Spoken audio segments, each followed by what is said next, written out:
네, 안녕하세요. 저는 총신대학교에서 교직과의 교수로 근무하고 있는 김한나라고 합니다. 먼저 이제 교육법학회에 처음 이렇게 참석해서 발제할 수 있게 해주셔서 감사하다는 말씀을 드리겠습니다. 법학회에 서는 어떤 논의들이 이루어지는가 조금 이제 제가 오후 세션 발제를 하게 되면서 일부러 처음부터 쭉 논의의 장 속에서 함께 하였습니다. 오전 세션과 오후 세션을 거치면서 여러분들의 이제 법학 전공하신 또 교수님과 전문가분들 또 교육학 안에서 교육법을 전공하신 교수님들의 발제와 논의를 들으면서 오늘 이 세션에서는 제가 어떻게 하면 교육학적 접근에서 조금은 법적 틀에서 바라보기 이전에 교육학적으로 우리가 좀 가치지향적으로 바라볼 수 있을 것인가에 대해서 말씀을 드리도록 하겠습니다. 예, 사실은 이제 여러 가지 우리가 논의를 하고 정책을 만들어 나가는 데에 있어서 궁극적인 목표가 되어야 되는 것이 아닐까 싶습니다. 교육 공동체 회복을 위한 상호 신뢰와 존중을 바탕으로 하여서 그렇지만 이것을 목적으로 하여서 궁극적인 지향점으로 하여서 우리는 어떤 것들을 함께 해야 되는가 를 말씀드리려고 합니다. 발제를 시작할 때에 한 가지만 좀 결론적으로 말씀드리고 싶습니다. 오전 세션의 토론과 오후에서의 어떤 플로어에서도 말씀을 해주신 내용인데요. 우리가 온정주의는 벗어나야 하지만 온기를 잃어서는 안 된다. 교육에서 반드시 기억하고 논의돼야 될 것 아닌가 싶습니다. 오전에 이현출 교수님께서 이런 말씀을 하셨습니다. 법으로 규제하지 않고 공감대를 형성할 수 있는 방안을 마련했으면 좋겠다라고 말씀해 주셨는데요. 우리가 법과 조례, 여러 가지의 상위법 등을 인식하고 인지하고 개정해 나감에 앞서서 인식의 개선이 함께 가야 한다라는 차원으로 시작을 하겠습니다. 오전에도 그렇고 오후에도 끊이지 않고 법 개정과 함께 이야기되는 부분들이 학교의 본질적인 기능이 무엇인가, 교육은 본질적인 기능이 무엇인가, 우리가 교육에서 물론 여기 지금 중앙교육행정기관의 관계자분들, 각 지방교육행정기관의 관계자분들, 또 연구기관의 박사님들 많이 와 계시는 걸로 알고 있습니다. 교육의 기능이 무엇인가를 살펴봤을 때 우리는 보통 학업 먼저 떠오르는데요. 결국은 교육은 인간의 가능성을 이룰 수 있도록 해주는 것이 교육의 목적임을 우리는 잃지 말아야 합니다. 그 가능성을 실현시키기 위해서 필요한 것이 인격 완성과 자아 실현이라고 할 수 있는데, 그러면 우리의 교육이 제도적인 구축의 공교육이라는 학교의 공간 안에서 인격 완성과 자아 실현을 위해 진행되고 있는가 함께 생각해 봐야 할 것 같습니다. 계속적으로 그런 이야기가 오전에도 나왔고 오후에도 나왔습니다. 법적인 측면을 접근할 때 우리는 사회의 변화를 알아야 된다라고 이제 이야기들이 나왔는데요. 현재 우리 사회에서는 굉장한 갈등과 대립이 있습니다. 다 아시죠? 우리가 이렇게 교육 주체의 공동체 회복 방안을 논의하는 이유 자체도 공동체 안에서의 갈등과 대립이 불거졌기 때문입니다. 근데 이 갈등과 대립에서 제가 국내 사회 5개를 가져왔는데요. 한 가지 더 유의미하게 봐야 할 것은 지속적으로 갈등이 증가하고 있는 파트입니다. 그 파트에 몇 개가 있는데요. 하나, 세대 간의 갈등을 좀 더 유념해 보겠습니다. 제가 이 세대 간의 갈등을 보고자 하는 이유는요. 현재 학교 구성원으로서의 3주체라고 이야기하는 교사, 학생, 학부모 안에서 일어나는 갈등이 사실은 이 세대 간의 갈등이 증가하는 부분과 떨어뜨려서는 생각할 수 없기 때문입니다.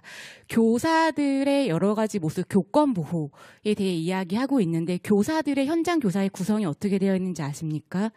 50% 이상 60%를 육박하는 교사들이 MZ세대 교사입니다. 이 MZ세대와 교사와 만나는 학부모로 인한 교권 침해, 학교 폭력, 아이들이 자라나는 부모님의 세대가 어떤 세대인지 아십니까? MZ 학부모의 등장이라는 것, 그것이 이제 세대 간의 갈등이고요. 이것은 82년생 김지영 우리 책 많이 이제 기억하시죠? 90년대생이 온다. 이제 요런 것들과 떨어뜨려서 생각해 볼 수는 없다. 즉 교육 공동체라는 것은, 교육이라는 것은 우리가 교육의 장 안에서만 논의할 것이 아니라 사회과학적인 현상과 반드시 함께 살필 때에 궁극적인 신뢰와 회복, 그것이 법 제정과 개정까지의 연계성이 이어질 수 있다라는 차원입니다. 요거는 조금 문제점 몇 개 가져왔는데요. 간단하게 하고 넘어가겠습니다. 교육에서의 갈등과 대립이 왜 심각해지냐라고 했을 때 근본적으로 가치관을 꼽지 않을 수 없는데요. 이 가치관의 그런 문제는 어디서 온 거냐라고 했을 때 과열된 교육열임을 우리는 부인하지 않을 수가 없습니다. 그 과열된 교육열의 원인은 무엇이냐라고 했을 때가 입시고요. 두 번째가 학력입니다. 입시 위주와 학력 위주의 교육이 이러한 문제점의 원인으로 사실은 예전부터 손꼽히고 있고 모든 제도의 변화도 입시와 학력을 바탕으로 돌아갑니다. 뭐 킬러 문항 폐지, 의대 정원 확대 다 여기 연결된 것이고 이러한 걸로 인해서 경쟁의 심화가 되고 있는 차원에서 경쟁이 심화되다 보니까 서로가 서로에 대한 배려를 할 수 있는 여유가 생기지 않는 것이지요. 그래서 이러한 교육 정책 속에서 우리가 지금 학교 생활을 하고 있고 아이들이 학교를 다니고 교사들은 이러한 교육 정책을 어떻게 학교에서 실현할 것인가를 고민하고 연수받습니다. 하지만 그 근본이 되는 교육이 무엇인가에 대해서는 연수를 다소 소홀히 하는 경향이 있다라고 말하지 않을 수가 없습니다. 그렇기 때문에 여러 가지 갈등이 나타난 거고요. 그 갈등이 대표적으로 불거졌죠. 지금 우리가 논의하고 있는 두 가지 이슈입니다. 학교 폭력과 교권 침해라고 할 수 있겠습니다. 학교 폭력에 대해서 법제적인 어떤 것들을 오전과 오후에 논의했다면 저는 조금 실질적으로 어떠한 폭력의 문제점들이 일어나고 있나, 현상들이 나타나고 있나를 살펴보겠습니다. 뭐 학교 폭력은 이러한 정의의 의미를 갖습니다. 학교 안에서만 일어나는 것 당연히 아니죠. 학교 구성원 공동체라고 있는 학생과 학생 간에서의 갈등이 학교 외에서 일어나는 것까지 모두 포함입니다. 즉 교사가 학교 안에서 일어나는 학교 폭력뿐만 아니라 학교 외에서 일어나고 있는 학교 폭력도 챙길 수 있어야 하는데 사실 어려운 점이 많다라는 걸 인식할 수 있겠죠. 사례입니다. 몇 가지 여러 가지 이슈가 된 사례들 이렇게 가지고 왔는데요. 눈으로 살펴보시면 되겠습니다. 이 학교 폭력의 문제는 사실은 어제 오늘만의 일이 아닙니다. 그리고 오늘로서 해결될 문제도 아닙니다. 오늘 내일 앞으로의 미래의 문제가 더 될 거인데요. 그렇기 때문에 접근해야 되고 살펴봐야 되는 게 어떠한 경향성을 보이고 있느냐입니다. 이 표를 보시면 아실 수 있을 텐데요. 20년, 21년도에 다소 감소한 듯한 피해자의 그래프를 볼 수 있는데 이것은 감소한 것은 아닙니다. 수치적으로는 감소한 것인데 이때 코로나였죠. 학교에 가지 않았습니다. 학교에 가지 않았는데도 응답률이 꽤 높은 겁니다. 그러면 왜 이렇게 응답률이 높을까요? 요거 먼저 볼게요. 사이버 폭력입니다. 학교 폭력의 경향성이 바뀌어지는 모습 중에 하나가 저연령하고 하나가 사이버 폭력인데요. 이 두 가지는 연계되어 있습니다. 우리 아이들 태어나는 순간 패드를 보면서 태어납니다. 저희보다 탭을 더 잘 봅니다. 그것은 저연령화와 이 사이버 폭력이 연계되어 있다는 걸 합니다. 그중에서 특히 더 유의미하게 봐야 될 거는 학교 폭력 경험자 100으로 본다면 그중에 98%, 사실 100%죠. 모든 학교폭력 피해자의 학생들이 전부 다 사이버 폭력을 경험했다인데요. 이 사이버 폭력은 말 그대로 낙인 이론에 근거하여 낙인됩니다. 왜냐하면 지워지지가 않습니다. 내가 성인이 돼서도 어디 온라인 사이트를 떠돌고 있을지 모르는 이러한 학교폭력의 피해는 훨씬 더 강하다. 라는 양상을 한번 살펴볼 수가 있고 그래서 법제적으로 접근할 때에는 이러한 경향성에 근거해서 접근이 되어야 할 필요가 있을 것 같습니다. 그리고 이제 하나는 저연령화입니다. 앞서서도 말씀하셨는데 초중 고등학교 초중등 교육법에 대해서 지금 많이 이야기를 하고 있는데요. 학교 폭력은 저연령화되고 있습니다. 지금 이 도표에서도 초등학교까지밖에 조사되어 있지 않지만 사실 유아기 유치원 때부터 이제 학교 폭력이 일어난다. 뭐 유치원 폭력이라고 해야 될까요? 그 폭력이 일어난다는 것은 우리는 근거로서 자료를 댈 수는 없지만 인식할 수 있고 예상할 수 있다라는 거를 살펴보셨으면 좋겠습니다. 이러한 여러 가지 논의와 또 현실적으로 갑자기 더 드러난 수면 위로 떠올랐던 올해의 모습 속에서 우리 교육부에서는 굉장히 빠르고 또 이러한 학교폭력 근절 종합 대책을 마련하셨습니다. 그리고 여러 전문가 관계자들이 발빠르게 움직였습니다. 하지만 이러한 학교폭력 조치상 제가 크게 2개 가져왔는데요. 학교폭력이 일어나고 나서 그 가해자에 대한 조치뿐입니다. 학교폭력 조치상 대학 입시 반영 확대하겠다. 학교생활부 가해자 조치상 4년으로 연장하겠다라는 것들이거든요. 앞서서 이제 몇 가지 이야기 드렸던 말씀 중복될 수 있겠지만 법이란 것은 안전장치가 되어야 되는 부분입니다. 공격을 위해 사용하지 않고 방어를 위해 사용되는 게 법이어야 되고요. 사실은 그 법이 사용되지 않는, 법이 필요 없는 사회가 되는 게 우선이죠. 싸움이 일어나지 않도록 하는 게 최선이 돼야 될 것 같습니다. 그래서 예방이 우선이 돼야, 예방이 좀 더 중점이 되는 대책이 나오면 좋겠다라는 이제 말씀을 드리겠습니다. 2번째로 교권 침해입니다. 교권과 관련된 이슈도 지금 계속 나오고 있죠. 교권이 법에 어떻게 정의되어 있는지, 학술적 연구로 어떻게 또 규정되어 왔는지, 뭐 이렇게 몇 개 가져왔는데요. 중복되는 부분은 지나가겠습니다. 관계 법령 속에 이렇게 주장되어 있는 부분입니다. 현재 교권을 둘러싸고 발생되는 문제점, 어려움, 우리 간의 갈등, 반목, 대립은 크게 2가지를 중심으로 이루어집니다. 하나는 어떻게 교육할 것인지, 이제 수업할 권리와 교육 내용 및 방법에 대한 건이고요. 또 다른 하나는 학생 지도 및 징계권 침해를 관련과 둘러싼 이슈입니다. 그래서 이제 아동학대법 등등의 여러 가지 개정 요구가 일어나고 있는데 또 상위법을 살펴야 되기 때문에 단순하지 않은 상황입니다. 교권과 관련된 것도 올해 굉장히 많은 이슈를 가지고 왔죠. 이러한 현상들이 있었습니다. 그리고 교사들이, 저도 이제 전직 교사를 했던 사람입니다. 잘 뭉치지 않습니다. 잘 뭉치지 않는데 올해 유독 화제가 된 것은 전국의 교사들이 다 같이 이렇게 모여져 있는 현상인데요. 이것은 하나의 사건만을 계기로 된 것은 아닐 거다라고 예상되어집니다. 10년 전, 20년 전부터도 교권에 대한 이슈는 있어 왔다. 다만 지금 발화점이 넘었다. 임계점을 넘었다라는 차원으로 접근될 수 있고요. 그러한 것과 연계된 다양한 사고들이 이런 겁니다. 근데 제가 뒤에서 이제 PPT에 넣어놓긴 했는데요. 교권과 관련된 이슈가 마치 학부모에 인해서 피해를 받은 것들이 지금 많이 강조가 되고 있는데 그것만은 아닙니다. 교권을 둘러싼 이슈의 주체가 되는 상대는 굉장히 여러 주체가 있다라는 차원을 말씀드리겠습니다. 그럼에도 불구하고 이러한 도표와 수치에 근거해서 말씀을 드리면 이 교권에 대해서 학부모에 의한 피해가 사실은 또 압도적으로 연구 결과 조사가 된 부분이 있습니다. 그리고 교사들의 이러한 상담 건수도 꾸준히 증가하고 있습니다.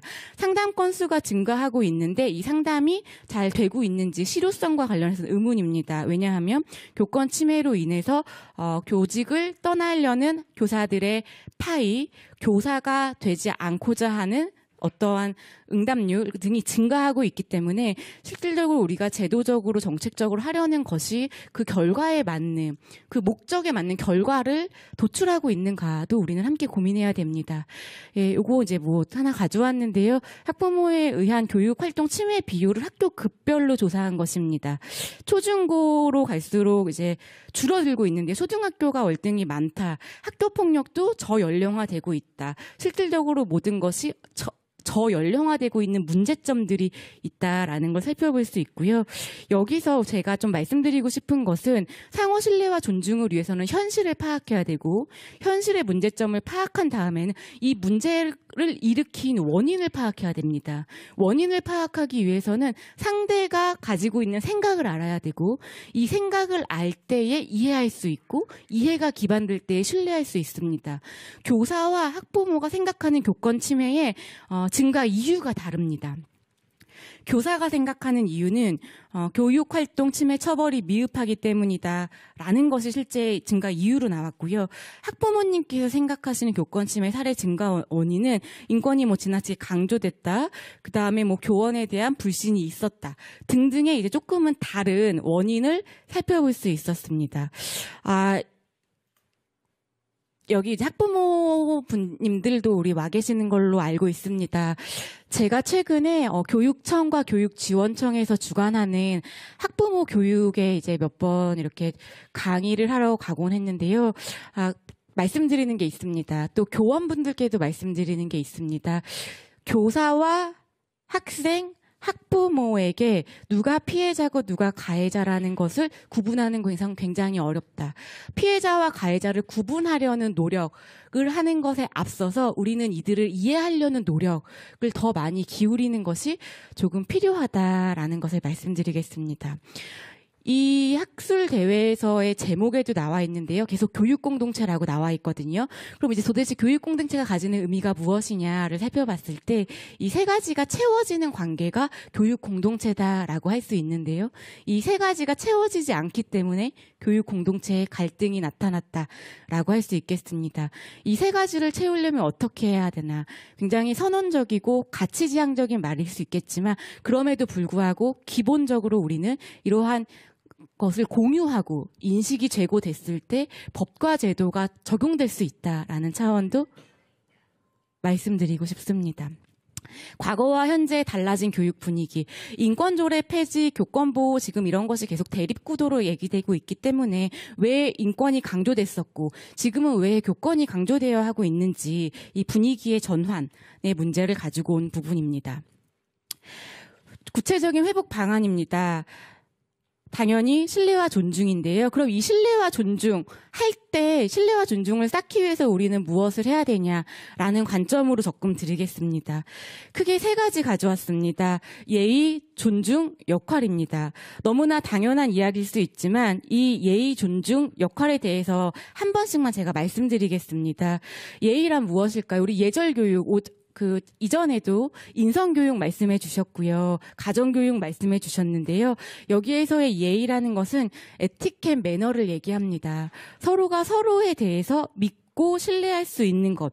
학부모가 교사에 대해, 교사가 학부모에 대해, 학생에 대해서 해야 할 것과 하지 말아야 할 것을 하는 것. 이게 바로 예의를 지키는 것이다라고 할 수 있겠습니다. 존중입니다. 이 존중은 제가 소임으로 바꿔 말씀드리겠습니다. 또한 책임과 역할을 같이 말씀드리겠습니다. 여기에서의 책임과 존중 역할은 본분입니다. 교사가 교사대로, 학생은 학생대로, 학부모는 학부모대로 자신의 역할을 다하는 것이 이 신뢰를 쌓는데 필수적이다라고 할 수 있겠습니다. 그리고 이제 존중을 얘기할 때 우리는 교사에 대한 존중, 학부모에 대한 존중만 생각하는데요. 제가 여기서 가져온 존중은 인간 자체에 대한 존중을 말씀드리겠습니다. 학생이기 전에, 교사이기 이전에, 학부모이기 이전에, 교사이면서 학부모이신 분들도 있거든요. 그렇죠? 각각 인간 자체에 대한, 사람 자체에 대한 존중이 좀 회복되어야 한다. 우리 사회의 결국 갈등은 이러한 인간성을 상실한 데에 있다. 학교에서부터, 교육에서부터 이러한 기본에 충실해서 나아가야 한다. 라는 것을 말씀드리도록 하겠습니다. 구체적으로 조금 교사와 학생과 학부모의 3주체가 어떻게 변화돼야 하는지 가지고 왔는데요. 제게 시간이 한 4분 남아 있는 것 같습니다. 그죠? 3분 남았으니까. 예. 교사가 가져야 되는 부분입니다. 그거 하나 말씀드리고 싶습니다. 여기 다 학부모이자 교사이자 또 교육 관계자분들이신데요. 교사의 역할을 우리는 너무 기능적으로만 생각을 합니다.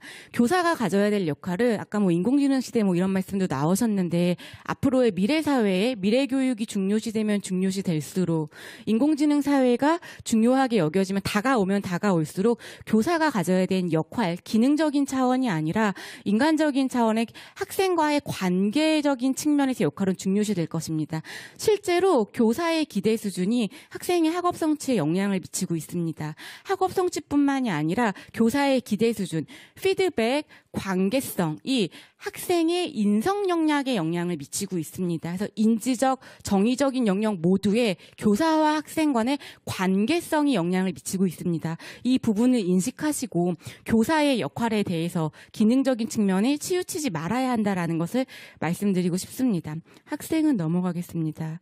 여기 학부모님들한테 대한 말씀을 드리고 싶습니다. 제가 앞서서 교사의 기능적인 역할이 아닌 다른 역할을 더 강조드린 이유는 학부모님들도 이 부분을 같이 인식해 주셔야 합니다. 그리고 우리가 법 제도적인 측면에서 조례를 들여다보기 이전에 실제로 우리의 교사 선생님이 우리 아이와 어떤 관계를 맺고 있는가. 근데 이 관계성을 맺는 거에서는요. 학부모님들도 부모님들도 아이에게 이 교사의 역할을 존중해 주실 필요가 있습니다. 그런 부분 제가 또 강조해서 말씀드리고 싶습니다.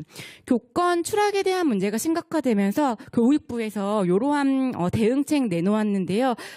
제도적인 측면입니다. 제도적인 측면 가지고 왔는데 이 제도적인 측면에 앞서서 지금 말씀드리는 신뢰와 존중 회복될 수 있도록 해야 된다라고 말씀드렸습니다. 교사는 학부모님으로부터의 관계뿐만 아니라 동료 교사와의 관계, 교장 선생님과의 상급자와의 관계, 교사와 학생과의 관계, 다양한 이해관계 속에서 교육을 하는 곳이 학교입니다. 그래서 이 교육 공동체가 제대로 되기 위해서는 교사, 학생, 학부모의 3주체 플러스 학교라는 공간, 그리고 제가 여기에 담지는 않았습니다. 하지만 지역사회, 시도교육청 같이 나아가야 됩니다. 그리고 또 하나가 있습니다. 관계성의 회복에서 자꾸만 교사 대 학부모, 교사 대 학생만 얘기하는데요. 우리 학부모님과 학부모님과의 관계도 우리가 이제는 교육 제도 안에서 살펴봐야 합니다. 학부모와의 관계성도 많이 깨어지고 부서지는 경우가 비일비재합니다. 학교 현장에 계시는 분들은 알 것입니다. 그래서 좀 공적인 제도 안에서의 학부모의 어떤 소통이 이루어지는 학부모 간에 이것도 우리는 좀 살펴봐야 된다고 생각합니다. 네. 그래서 이제 궁극적으로 제가 PPT엔 다 담아놨지만 우리가 궁극적으로 결론적으로 지향해야 되는 것은 회복적 교육 공동체가 아닐까 싶습니다. 여기서 이제 회복적 교육 공동체라는 것은요. 단순히 양육 그리고 학습 지도가 아닌 앞서서 제가 언급해드린 진정한 의미에서 교육, 인격 완성과 자아 실현, 가능성을 발견하는 교육이 될 수 있는 공동체가 되는 것이 회복적 교육 공동체이고 이러한 교육 공동체를 보장해주고 또 교육 공동체에서 일어나는 사건에 대해서 해결해주기 위한 기초로서의 법과 제도를 함께 논의했으면 좋겠다라고 말씀드리면서 저의 발제를 마치겠습니다.